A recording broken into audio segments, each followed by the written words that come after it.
Hi students, welcome to my channel. In this video, we are going to discuss spanning trees and what is a minimum cost spanning tree, then how to construct this minimum cost spanning tree for the given graph. In previous videos, we discussed what are different graph traversals. One is depth first search and breadth first search. So now in this video, we are going to discuss the spanning tree definition and what is a minimum cost spanning tree and how can you construct this MST. Shortly, it is called as MST, how to construct this MST for the given graph. Let us start. So now, what is a spanning tree? So generally, you know what is a tree. Tree means collection of nodes. Tree means collection of nodes and edges. Actually, this concept is in graphs nonlinear data structure. Okay. So now, what is the relation between this graph data structure and this trees? Okay. So now, for the given graph, we have to construct a spanning tree. Why? What is the purpose of this spanning tree? Now, so for example, in a city, different places are there, like place 1, place 2, place 3, place 4, place 5. These are different places present in the city.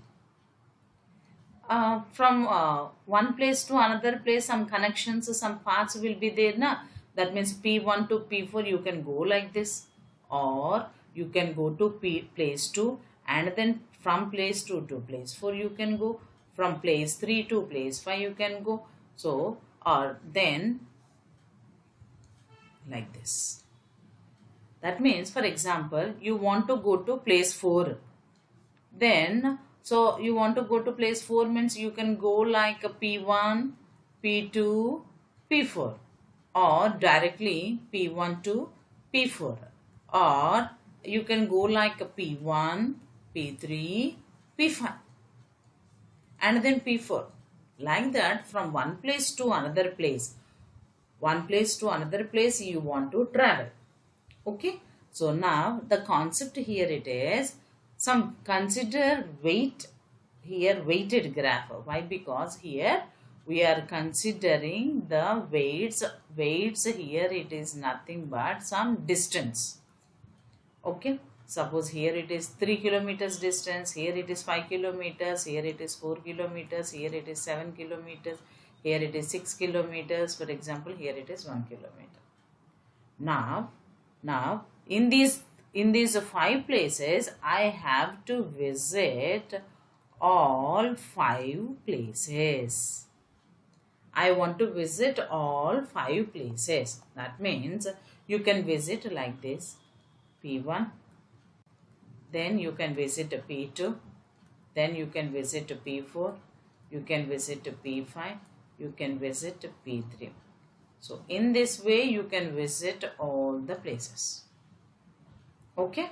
So now, or you can go like this also to cover all the places present in the city. Suppose today is a holiday. So I want to cover some places. I want to visit some places. Okay. So then there are different possible paths will be there to travel from one place to another place.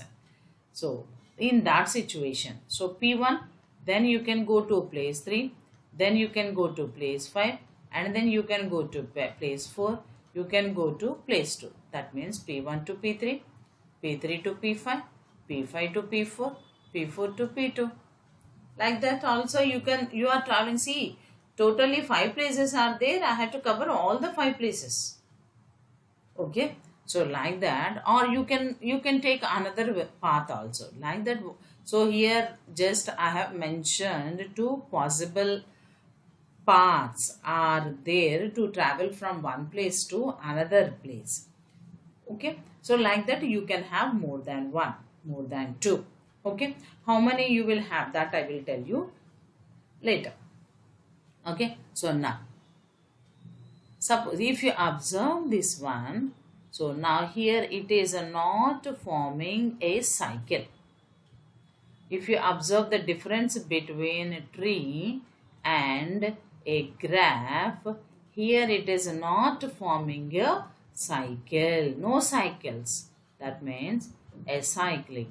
Graph means it may have cycle, but here it should be acyclic. See, so here it is not forming any cycle. Cycle means if you consider a path, the starting vertex and the ending vertex are same, then you can say that graph as cyclic graph.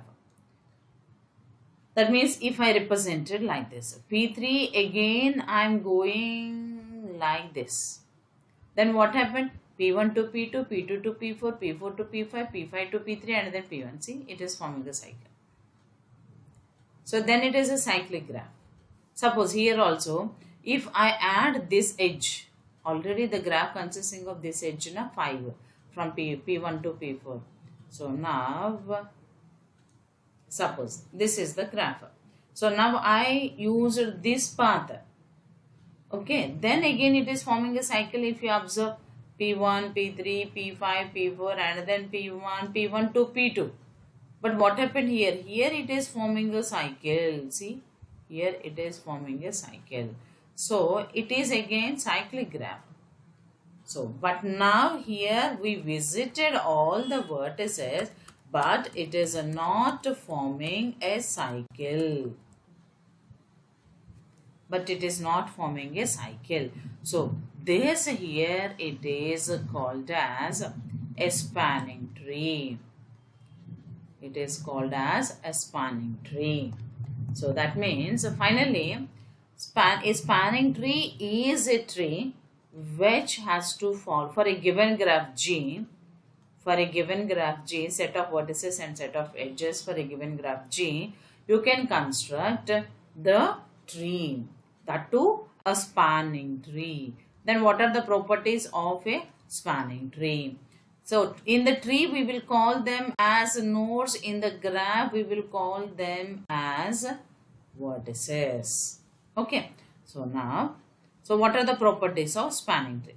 First property, the number of nodes in a spanning tree, number of nodes in a spanning tree equal to number of vertices present in the graph.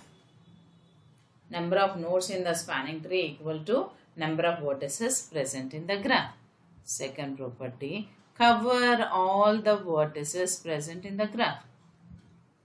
We have to cover all the places in the city. Cover all the places in the graph. Third one, it should not form a cycle. That means acyclic. So we will check the properties in the above tree. Now is it a spanning tree or not? We will check. Totally how many vertices are there? 5 vertices are there. Okay, and another property here it is number of edges, very important property. Number of edges in the spanning tree equal to n minus 1, where n is a number of vertices. Where n is a number of vertices. Okay, so that means here, so number of vertices here are 5.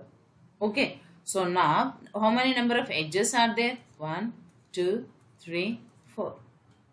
So this property is satisfied. Number of edges equal to n minus 1 property is satisfied.